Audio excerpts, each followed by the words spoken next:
ਗਾਜਰਾਂ ਮਟਰ। ਜੇ ਤੁਸੀਂ ਸਬਜ਼ੀ ਇੱਕੋ ਧਰਨੀ ਹੁੰਦੀ ਅੱਡ ਅੱਡ ਪਤਾ ਨਹੀਂ ਕਿਉਂ ਹੋਈਆਂ ਤੁਸੀਂ। ਮੈਂ ਤਰੀ ਵਾਲੀ ਦਾਲ ਬਣਾਈ ਆ ਪੁੱਤ। ਹੋਰ ਸੋਹਣੀ ਗੱਲ ਕੀਤੀ ਉਹਦੇ। ਕੀ ਕਰਦਾ ਮੇਰਾ ਪੁੱਤ? ਮੈਂ ਚਿੜੀ ਬਣਾ ਕੇ ਦਿੱਤੀ ਆ ਮੇਰੇ ਪੁੱਤ ਨੂੰ, ਲੈ ਪੁੱਤ ਉਡਾ ਦੇ। ਓਏ ਤੂੰ ਜਿਹੜੀ ਤੇ ਮੋਟਰ ਲਾਈ ਆ? ਸਕੂਲ ਗਿਆ ਸੀ ਅੱਜ? ਕਿਵੇਂ ਬਾਪੂ ਤਗੜਾ? ਜਿਹੜਾ ਰੁੱਸਿਆ ਹੁਣ ਤਾਂ ਪੁੱਛ ਲੋ, ਉਹ ਤਗੜਾ ਹੈ ਕਿ ਨਹੀਂ ਤਗੜਾ। ਉਹ ਬਾਪੂ ਤਗੜਾ ਹੀ ਆ, ਤਾਂ ਹੀ ਤੇ ਹਵੇਲੀ ਨਹੀਂ ਢਾਉਣ ਦਿੰਦਾ। ਉਹ ਢਾ ਲੈਣ ਦੇ ਬਾਪੂ। ਘਟਾ ਲੋ, ਆ ਪਈਆ ਜੱਟ ਦੀ ਲਾਸ਼, ਮੇਰੇ ਉੱਤੋਂ ਦੀ ਲੰਘ ਜਾਓ। ਲਓ ਜਦੋਂ ਗੱਲ ਤੋਰੋ ਉਦੋਂ ਆ ਕਦੇ ਇੱਥੇ ਕਦੇ ਉੱਥੇ।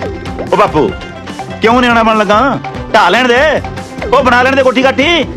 ਮੁੰਡੇ ਵਿਆਹੁਣੇ ਕਿ ਨਹੀਂ ਵਿਆਹੁਣੇ? ਉਹ ਕੋਠੀ ਹੋਰ ਥਾਂ ਤੇ ਬਾਲੋ, ਉਹ ਬਾਪੂ 5-7 ਲੱਖ ਖੇਟਿਆ ਹਵੇਲੀ 'ਚ, ਕੰਮ ਆ ਜੂਗੀ ਆਪਣੇ। ਤੁਹਾਡੇ ਲਈ ਹੋਣਗੀਆਂ ਇੱਟਾਂ, ਮੇਰੀਆਂ ਤਾਂ ਇਹਨਾਂ ਵਿੱਚ ਜ਼ਿਆਦਾ ਜੁੜੀਆਂ ਹੋਈਆਂ ਨੇ। ਤੇ ਯਾਦਾਂ ਆਪਾਂ ਝਾੜ ਦਾਂਗੇ ਤੇ ਇੱਟਾਂ ਵਰਤ ਲਾਂਗੇ। ਮੈਂ ਢਾਉਣ ਲੱਗਿਆ ਹਵੇਲੀ। ਤੇ ਮੇਰੀ ਲਾਸ਼। ਉਹ ਬਾਪੂ ਕੀ ਮਜ਼ਾਕ ਬਣਾਇਆ? ਜਾਂ ਤਾਂ ਫਿਰ ਪੱਕਾ ਹੀ ਕਾਰਾ ਕਰਦੇ, ਤੇਰੇ ਵਾਲੀਆਂ ਜਲੇਬੀਆਂ ਤਾਂ ਖਾ ਲਈਏ।